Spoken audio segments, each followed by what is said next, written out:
Most people think fasting is just about skipping meals. For someone with type 2 diabetes, though, it changes something much bigger, the body's entire energy strategy.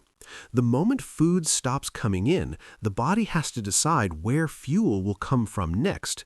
That is where things get interesting, because type 2 diabetes is not only about high blood sugar, it is also about a system that has become less responsive to insulin over time.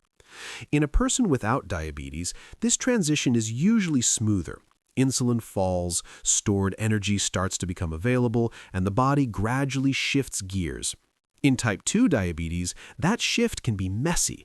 The body may still have plenty of glucose in the blood, but it does not always use it efficiently. That creates a strange situation. Energy is present, yet the normal signaling system is not working the way it should. This is why fasting can produce effects that seem almost contradictory. In some people, blood sugar begins to improve because insulin levels drop and the body becomes less overloaded. In others, glucose may remain stubbornly high for a while, especially at the beginning. So before anyone says fasting is automatically good or bad for type 2 diabetes, the real question is this: what exactly is happening inside the body hour by hour? In the first few hours after the last meal, blood sugar usually begins to settle down because there's no new carbohydrate entering the bloodstream. That sounds simple, but the body is not passive during this time. It doesn't just sit back and watch glucose fall. It starts actively managing the situation, trying to keep blood sugar within a range it sees as safe. At first, insulin begins to decline because there's less immediate need to move incoming glucose into cells. That drop matters. Lower insulin can reduce some of the constant pressure that builds up in insulin resistance. For certain people with type 2 diabetes, this early phase of fasting may lead to more stable glucose readings than they expect. Not always dramatic, not magical, but noticeably steadier. But there's another side to the story. Blood sugar does not always fall in a straight line. Stress hormones, poor sleep, medication timing, and the previous meal can all change the pattern. Someone may begin a fast assuming glucose will steadily go down, only to find that the numbers move slowly or even rise for a while. That surprise often leads people to think something is wrong, when in many cases the body is simply pulling a different lever behind the scenes. Insulin is often treated like the villain in conversations about type 2 diabetes, but that misses the point. Insulin is not the enemy. The real issue is that the body stops responding to it properly. During fasting, insulin begins to decrease, and that shift can reveal just how much this hormone has been shaping the body's decisions all day long, even when no one notices it. When insulin stays chronically elevated, the body is pushed into storage mode more often than it should be. It becomes harder to release stored fuel, harder to tap into fat for energy, and harder to restore metabolic flexibility. Fasting creates a pause in that pattern. It gives insulin a chance to come down, and that can open the door to better access to stored energy. This is one reason fasting gets so much attention in discussions around metabolic health. Still, lower insulin does not automatically mean everything becomes safe or predictable. If a person is taking insulin or certain glucose-lowering medications, fasting can change the balance too much.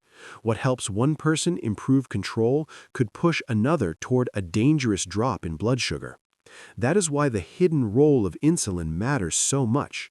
The same hormone that contributes to metabolic problems can also become the reason fasting needs medical supervision. This is the part that confuses many people. They stop eating, expect blood sugar to fall, and then the glucose meter shows numbers that are still high. It feels unfair, almost like the body is ignoring the rules. But the body is following its own logic. The liver stores glucose and can also produce new glucose when needed. Its job is to protect survival, not to create satisfying glucose readings. In type 2 diabetes, the liver often becomes part of the problem. It may continue releasing glucose even when there is already plenty circulating in the blood. That happens because hormonal signals are not being interpreted normally. In other words, the liver may act as if the body needs more sugar, even when it clearly does not. So during fasting, instead of going quiet, the liver may keep feeding the bloodstream. This is one reason fasting does not look the same for everyone. Two people can skip the same meal and get completely different results. One sees a steady decline in glucose, the other sees little change or even a rise. That does not always mean fasting is failing. Sometimes it means the liver is revealing how deeply glucose regulation has been disrupted. And once you understand that, the next phase makes far more sense. There comes a point during fasting when the body begins leaning less on immediate glucose and more on stored fuel. This is the metabolic shift people talk about so often, but in real life it is rarely a dramatic flip. It is more like a gradual handoff. The body starts pulling from glycogen stores, then increasingly looks toward fat as fasting continues. For a person with type 2 diabetes, that transition can be slower, but it can still happen. This shift matters because it changes the body's dependency pattern. Instead of constantly waiting for the next meal, the body starts relying more on what it already has in reserve. That can reduce the relentless cycle of spikes, crashes, cravings, and repeated insulin demand. Over time, this may help improve metabolic flexibility, which is the ability to move between fuel sources without so much internal resistance and instability. But this is also where people oversimplify the story. Reaching stored energy use does not mean type 2 diabetes disappears. It does not mean every fast is beneficial. It means the body is entering a different physiological state, one that may offer advantages, but also comes with real limits depending on medication use, overall health, and fasting length. And that is exactly where the conversation gets more serious, because what helps in theory can become risky in practice. Before we go further, comment below, have you ever tried fasting, or would you never risk it with type 2 diabetes? One reason fasting gets so much attention in the type 2 diabetes world is that it may help reduce one of the biggest problems underneath the surface, insulin resistance. When the body is constantly dealing with incoming food, especially across long waking hours, insulin is called into action again and again. Over time, that repeated demand can keep the system stuck in a state where cells respond poorly. Fasting creates a break in that cycle, and that break may matter more than people realize. With repeated, well-managed fasting periods, some people may see better glucose patterns, lower fasting insulin, and less metabolic strain. This does not happen because the body is being shocked into health. It happens because the body is given time to stop processing and start recalibrating. In that window, stored energy can be used more efficiently, and the constant pressure on insulin signaling may begin to ease. That is part of why fasting is often discussed alongside weight loss, visceral fat reduction, and improved metabolic markers. Still, this is where people need to stay grounded. Improvement in insulin resistance is usually not instant, and it is rarely caused by fasting alone. Sleep, food quality, activity, stress, body composition, and medication all shape the outcome. So the smarter way to look at fasting is not as a miracle fix, but as one possible tool that may help the body become more responsive again over time when used carefully and in the right context. Now we get to the part that cannot be brushed aside.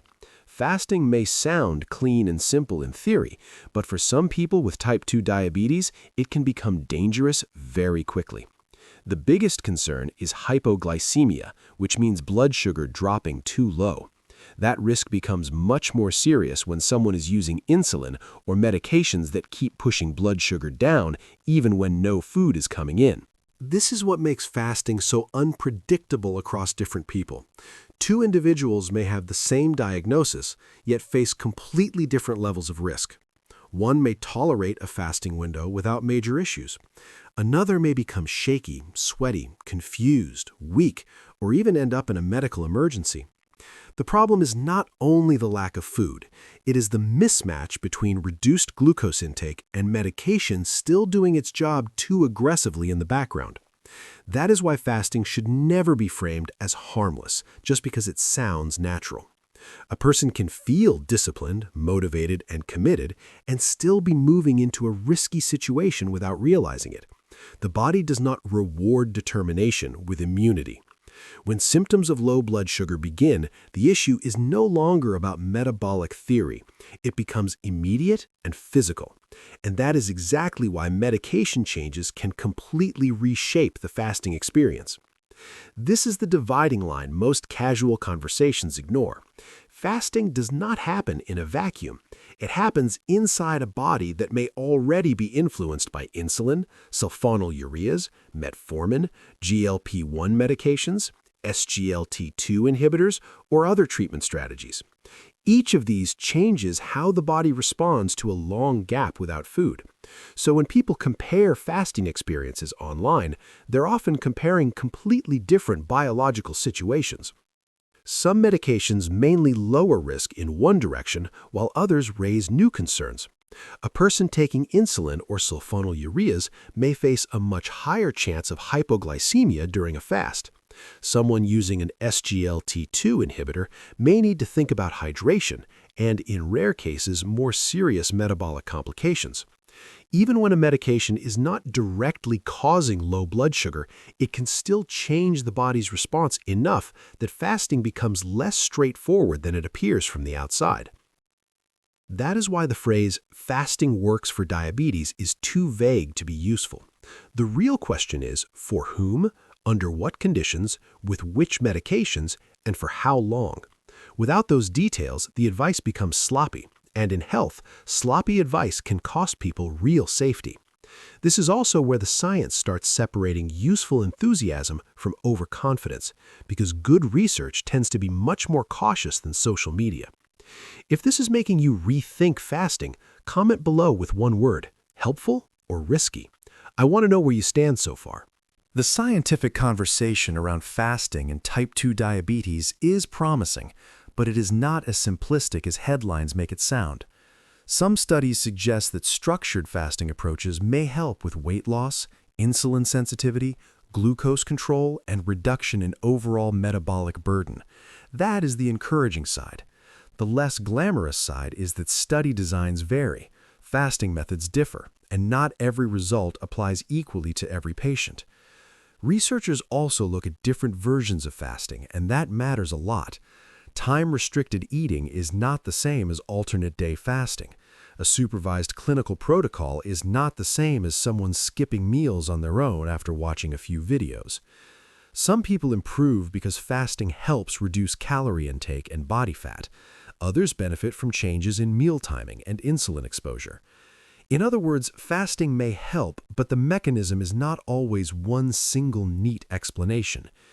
The most honest reading of the science is this: fasting can be a useful tool for some people with type 2 diabetes, but it is not universally safe, universally effective, or universally appropriate. That answer may sound less exciting than a bold promise, but it is the one that holds up better in real life. The truth is usually less dramatic and more useful, and once you accept that, the final question becomes the most important one of all. Who should not experiment with fasting alone? There are certain people who should not treat fasting like a casual self-experiment. Anyone taking insulin or medications that can significantly lower blood sugar needs real caution. The same goes for people with a history of severe hypoglycemia, those with unstable glucose control, advanced illness, pregnancy, eating disorder history, frailty, or other medical conditions that make energy balance and hydration more fragile. In these cases, fasting is not just a lifestyle choice, it is a clinical variable. What makes supervision so important is that the risk is not always obvious at the start. Someone may begin a fast feeling perfectly normal, only to run into problems hours later because medication timing, liver output, hydration, stress hormones, and food intake from the previous day are all interacting at once.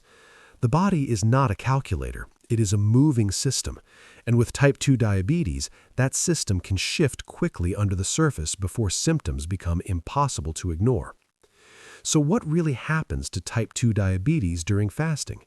The answer is not one thing. Blood sugar may fall, stay elevated, or fluctuate. Insulin may drop. Stored energy may become more accessible. Insulin resistance may improve over time in some people. But risk can also rise, especially when medication and medical history are ignored. That is the real science. Fasting is a tool, not a shortcut, and tools only help when used with respect. If you enjoyed this breakdown, like the video, subscribe to the channel, and share it with someone who still thinks fasting and diabetes is a simple yes or no question.